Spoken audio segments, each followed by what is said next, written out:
Ladies and Cthulhu, today we will be playing a little game called DAGON. It is a quite short game. I think it takes about 30 minutes to 1 hour. It is a Cthulhu-inspired horror game. You know Cthulhu with the tentacles? That's what I'm talking about. Johnny Lovecraft made it. No, just kidding. H.P. Lovecraft wrote the books with these weird deities, the old ones that existed long before time. I mean, if you think about it, thousands or 100,000s or like, I don't know, millions of years ago, there were beings with like tentacles and flying around. I mean, what were they doing back then? Did they eat something? Did they just fly around and be Yeah, let's try not to think about it and let us jump right in. I am writing this under an appreciable mental strain, since by tonight I shall be no more. Oh, we're in. We're in, honey. We're in. Do we use controller? No, right? Interactive elements. Okay, we don't need that. Penniless, and at the end of my supply of the drug which alone makes life endurable, I can bear the torture no longer, and shall cast myself from this garret window into the squalid street below. Do not think from my slavery to morphine that I am a weakling or a degenerate. When you have read these hastily scrawled pages, you may guess, though never fully realize, why it is that I must have forgetfulness or death. Oh.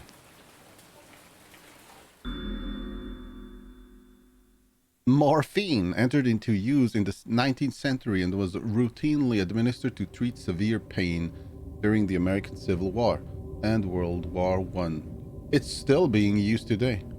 It was also sold without restrictions until 1940. Morphine became more popular after the invention of the hypodermic syringe. Yes. Friedrich Serturner, who first isolated the substance, originally named it morphium after Morpheus, the Greek god associated with the dreams. At the time when DAGON was published, morphine abuse, known as soldier's disease, already posed a big problem in the United States. It was in one of the most open and least frequented parts of the broad Pacific that the packet of which I was supercargo fell a victim to the German sea raider.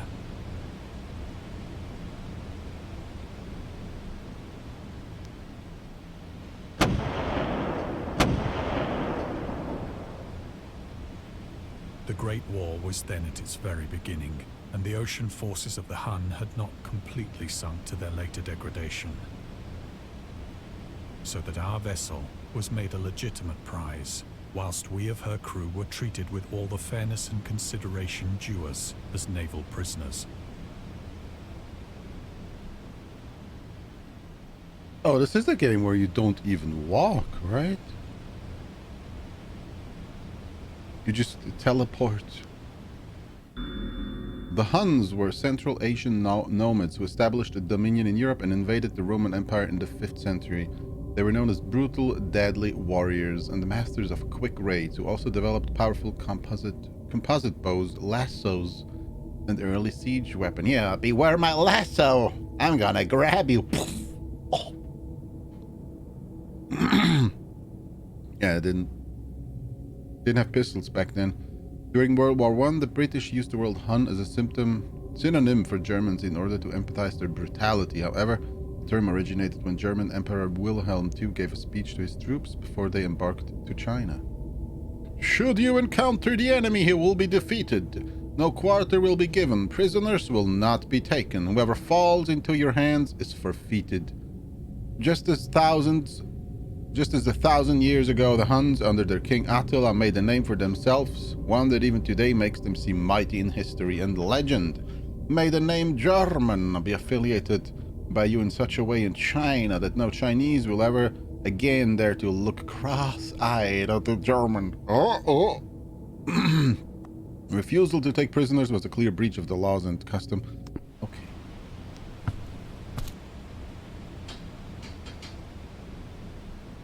So liberal, indeed, was the discipline of our captors, that 5 days after we were taken, I managed to escape alone, in a small boat, with water and provisions for a good length of time. With water?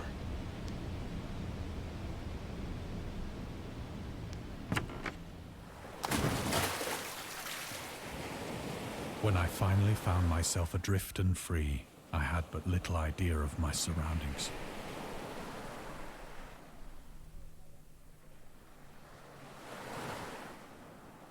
Never a competent navigator, I could only guess vaguely by the sun and stars that I was somewhat south of the equator. Of the longitude, I knew nothing, and no island or coastline was in sight. This is your life now. We can look at the sun. The weather kept Or the fair, moon. and for uncounted days I drifted aimlessly beneath the scorching sun, waiting either for some passing ship or to be cast on the shores of some habitable land.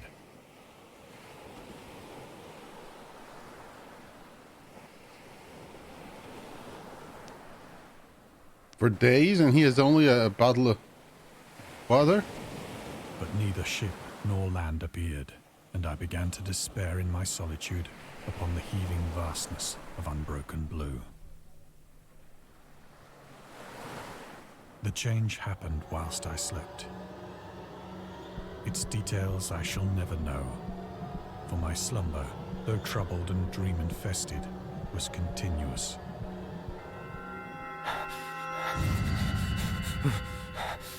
Oh, it's your family again at their little party. Your mom, your dad, your little brother back there. Huh. When at last I awoke, it was to discover myself half sucked into a slimy expanse of hellish black mire, which extended about me in monotonous undulations as far as I could see.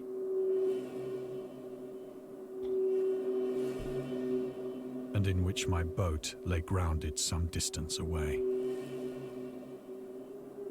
Though one might well imagine that my first sensation would be of wonder at so prodigious and unexpected a transformation of scenery, I was Indeed. in reality more horrified than astonished. For there was in the air and in the rotting soil a sinister quality which chilled me to the very core. The region was putrid with the carcasses of decaying fish and of other less describable things which I saw protruding from the nasty mud of the unending plain.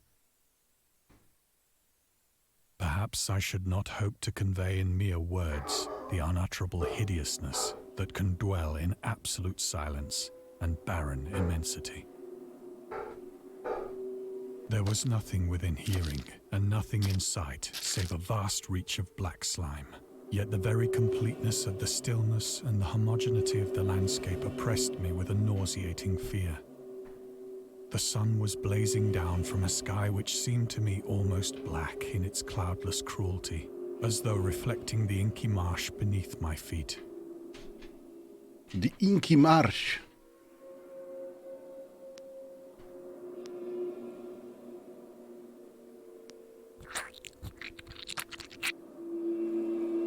That noise. As I crawled into the stranded boat, I realized that only one theory could explain my position. The hell is that over there? Through some unprecedented volcanic upheaval, a portion of the ocean floor must have been thrown to the surface, exposing regions for which innumerable millions of years had lain hidden under unfathomable watery depths. Disgusting. So great was the extent of the new land which had risen beneath me that I could not detect the faintest noise of the surging ocean, straining my ears as I might. Nor were there any seafowl to prey upon the dead things. Well, that's amazing. Can you walk on it, or do you sink in? Oh, look, I got a fish. Fish, eat a For fish. several hours I sat thinking or brooding in the boat, which lay upon its side and afforded a slight shade as the sun moved across the heavens. That's disgusting. That's one of those things with a million legs underneath. And you turn it around, it goes...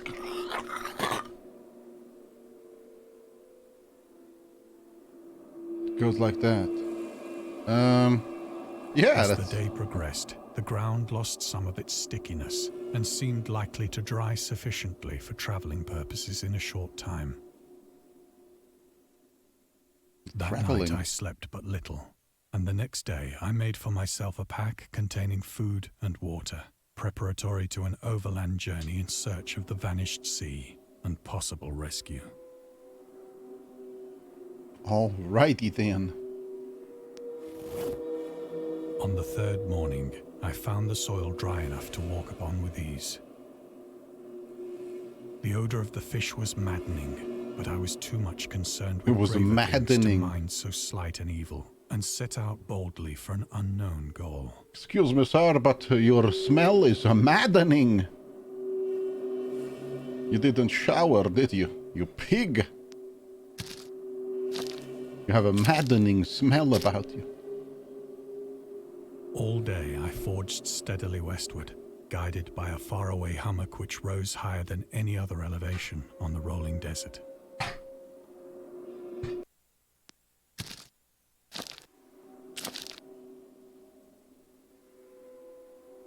That's a whale. We got some crab legs over here. Uh-huh. Why doesn't he eat some of those? You could put them in a pan. Night, I encamped, and on the following day still travelled toward the hummock, though that object seemed scarcely nearer than when I had first espied it. The hummock.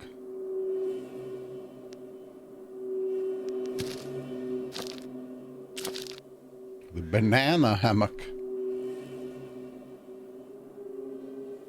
By the fourth evening, I attained the base of the mound, which turned out to be much higher than it had appeared from a distance. An intervening valley setting it out in sharper relief from the general surface. Too weary to ascend, I slept in the shadow of the hill. I know not why my dreams were so wild that night. But ere the waning and fantastically gibbous moon had risen far above the eastern plain, The gibbous moon. I was awake in a cold perspiration, determined to sleep no more. Such visions as I had experienced were too much for me to endure again. And in the glow of the moon I saw how unwise I had been to travel by day. Without the glare of the parching sun, my journey would have cost me less. Ha!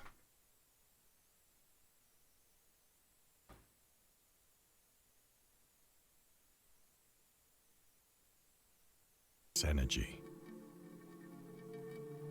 Indeed, I now felt quite able to perform the ascent which had deterred me at sunset. All right, let's do it. Picking up my pack, I started for the crest of the eminence. The crest. I have said that the unbroken monotony of the rolling plain was a source of vague horror to me.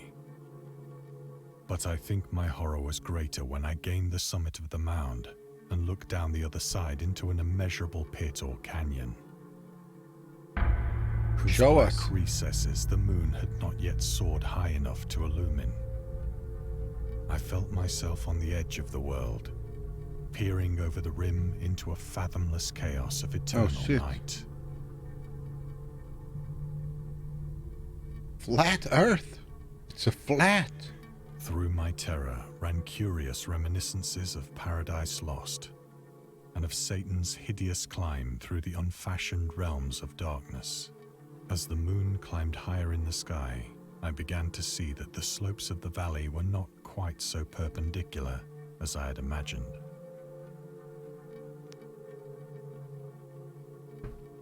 And then we just go down. Ledges and outcroppings of rock afforded fairly easy footholds for a descent, We could just slide down. Just after a drop Yay! of only a few hundred feet, the declivity became very gradual.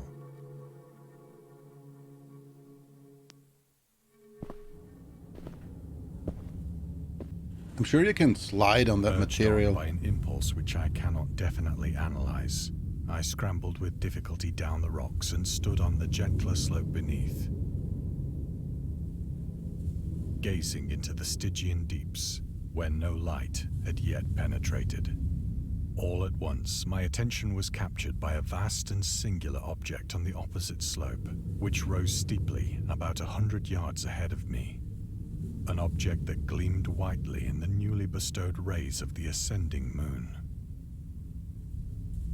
Okay, now we need the the Space Odyssey music. Oh! No, you didn't see it? Of course not. Never mind. Let's just go there. That it was merely a gigantic piece of stone, I soon assured myself. Yeah, it's just a rock, you know? But I was Just what it conscious is. of a distinct impression that its contour and position were not altogether the work of nature. A closer scrutiny filled me with sensations I cannot express. With sensations? With sexy sensations or like bad ones?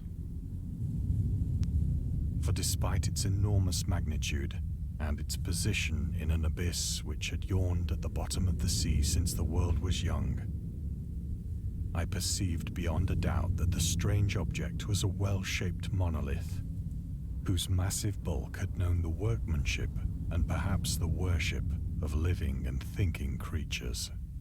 Oh, we made the rock! I made the stone, it's holy now!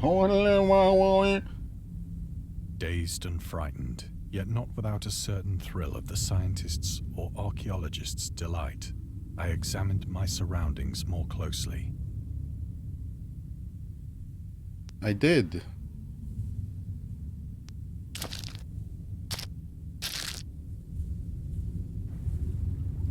The moon, now near the zenith, shone weirdly and vividly above the towering steeps that hemmed in the chasm, and revealed the fact that a far-flung body of water flowed at the bottom, winding out of sight in both directions and almost lapping my feet as I stood on the slope. Across the chasm, the wavelets washed the base of the Cyclopean monolith, on whose surface I could now trace both inscriptions and sculptures.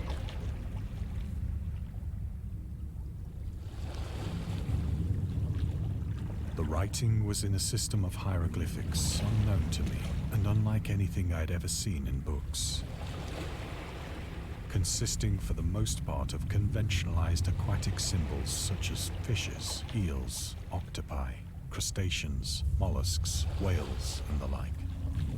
Several characters obviously represented marine things which are unknown to the modern world. Well, a hammerhead shark, some of them are known.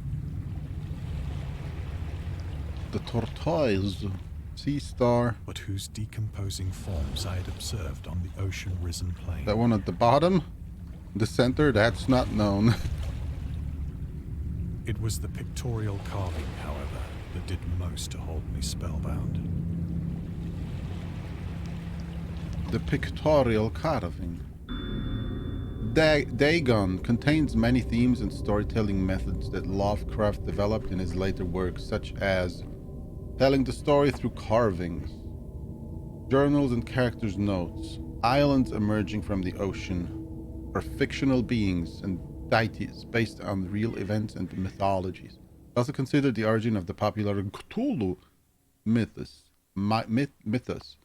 Some of Lovecraft's other stories also conclude in a manner similar to DAGON, but let's skip the details in order to not spoil the end. Visible across the intervening water, on account of their enormous size, were an array of bas-reliefs whose subjects would have excited the envy of a Doré. So they worship the obelisk, and there's creatures. I think that these things were supposed to depict men, at least a certain sort of men. They worship the things here above, somehow connected with water, Creatures were in the shown water. disporting like fishes in the waters of some marine grotto, or paying homage at some monolithic shrine which appeared to be under the waves as well. Of their faces and forms I dare not speak in detail, for the mere remembrance makes me grow faint. I would like to look at them though. Grotesque beyond the imagination of a Poe or a Bulwer. They were damnably human in They're not general that bad. outline, despite webbed hands and feet, shockingly wide and flabby lips, glassy, bulging eyes, and other features less pleasant to recall. Curiously enough, they seem to have been chiseled badly out of proportion with their scenic background. For one of the creatures was shown in the act of killing a whale, represented as but little larger than himself. Huh. I remarked, as I say, their grotesqueness and strange size, but in a moment decided that they were merely the imaginary gods of some primitive fishing or seafaring tribe. Some tribe whose last descendant had perished eras before the first ancestor of the Piltdown or Neanderthal man was born. So before your birth.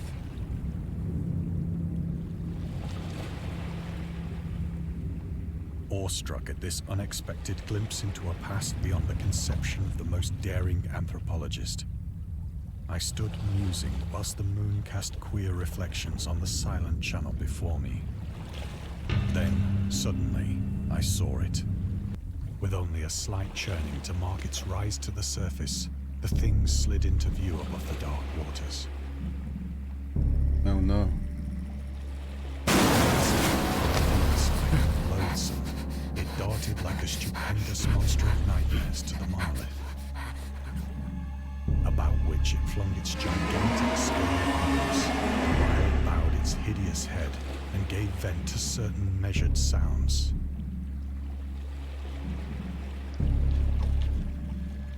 I think I went mad then.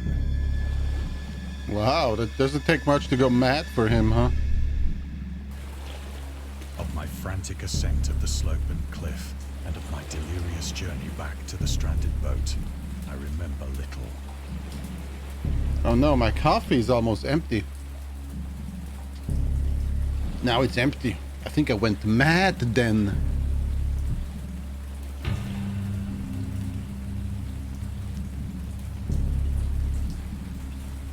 What is happening at the edge of the screen? Are you insane now? I believe I sang a great deal and laughed oddly when I was unable to sing. I'm a lumberjack and I'm okay. Like this? No? Alright, well. I have indistinct recollections of a great storm sometime after I reached the boat.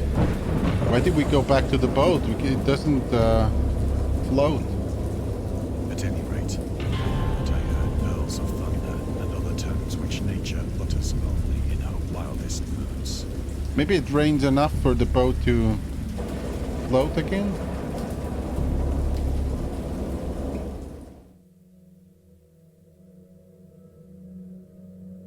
When I came out of the shadows, I was in a San Francisco hospital, brought thither by the captain of the American ship which had picked up my boat in mid-ocean. In my delirium, I had said much, but found that my words had been given scant attention. Ah, San Francisco, the city of poop and syringes. Of any land upheaval in the Pacific, my rescuers knew nothing. Nor did I deem it necessary to insist upon a thing which I knew they could not believe.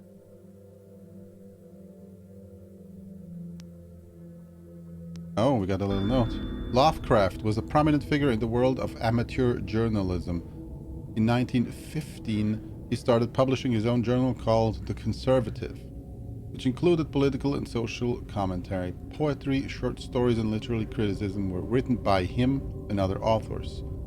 Howard was a skilled wordsmith, but he also took criticisms to heart, which resulted in his decision to step away from writing poetry and concentrate on weird fiction again.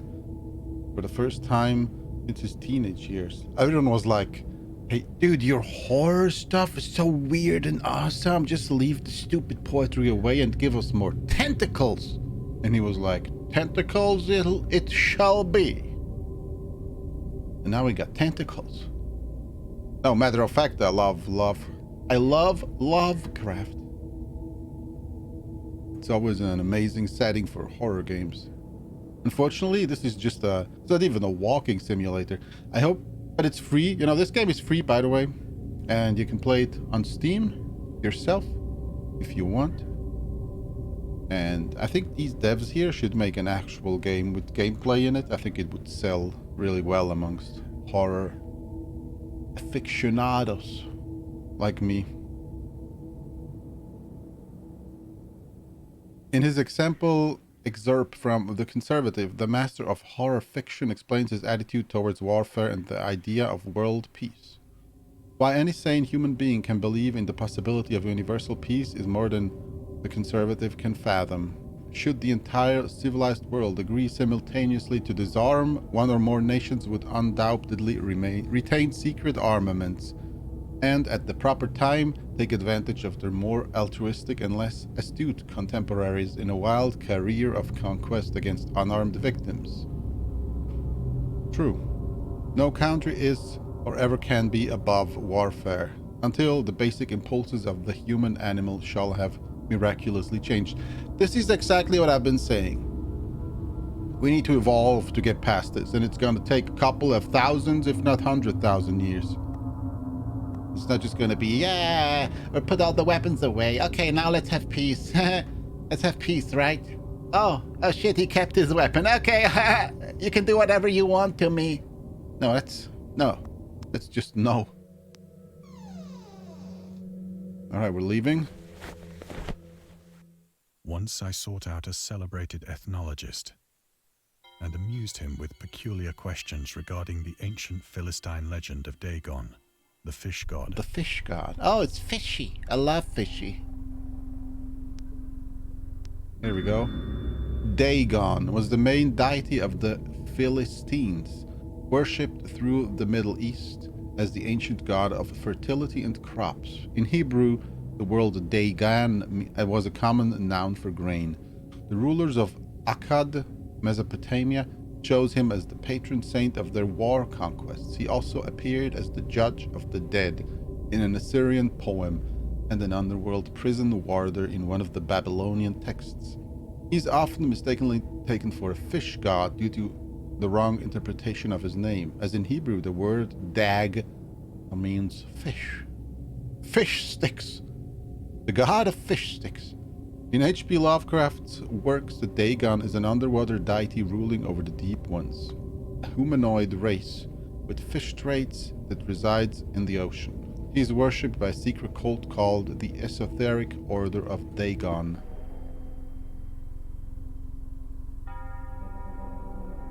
Oh man, I wish this was an actual, game with gameplay. I'm so ready for another good horror game. Like always. But soon perceiving that he was hopelessly conventional, I did not press my inquiries.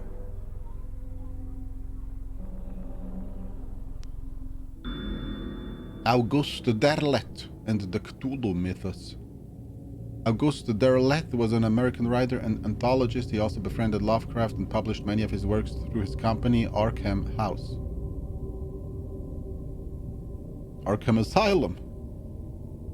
Although he greatly contributed to the popularization of the author's works after his death, he is surrounded by numerous controversies.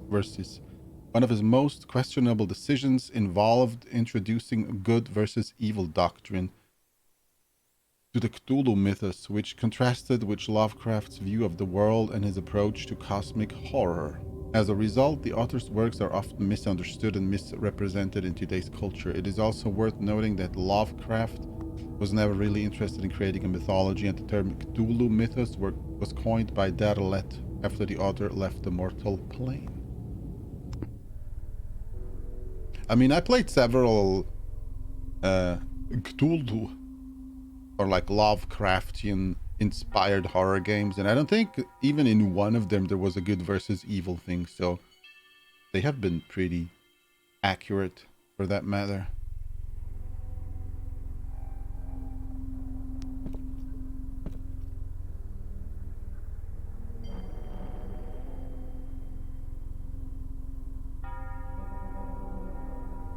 Okay, we just walk around a little.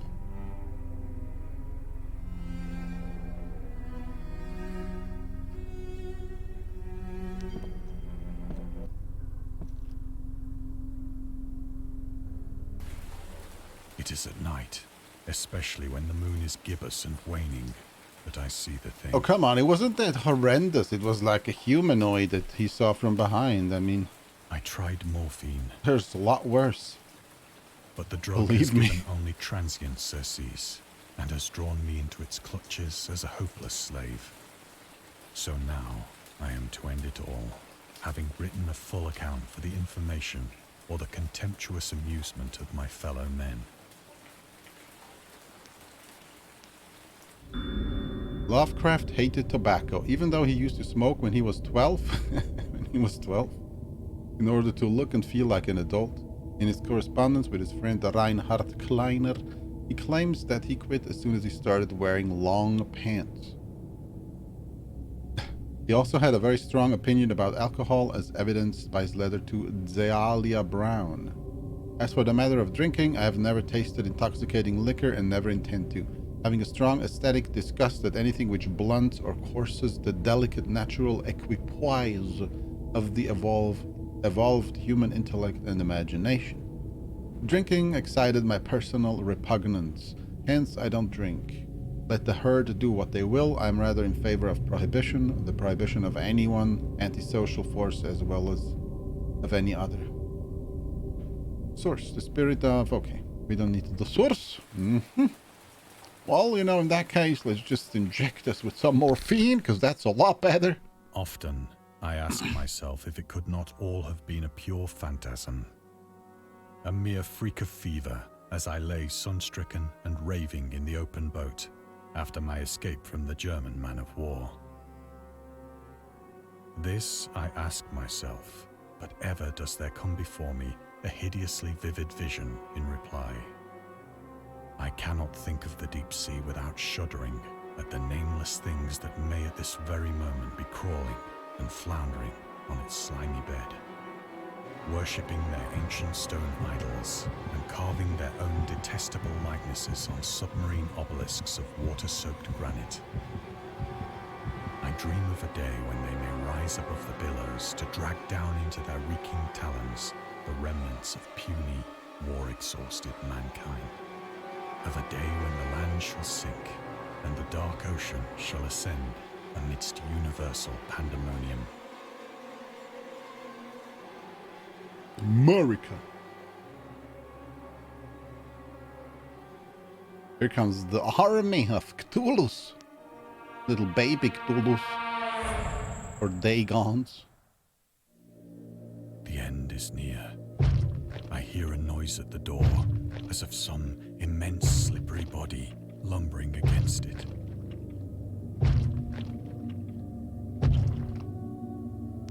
Excuse me, what the fuck are you doing? Shall not find me.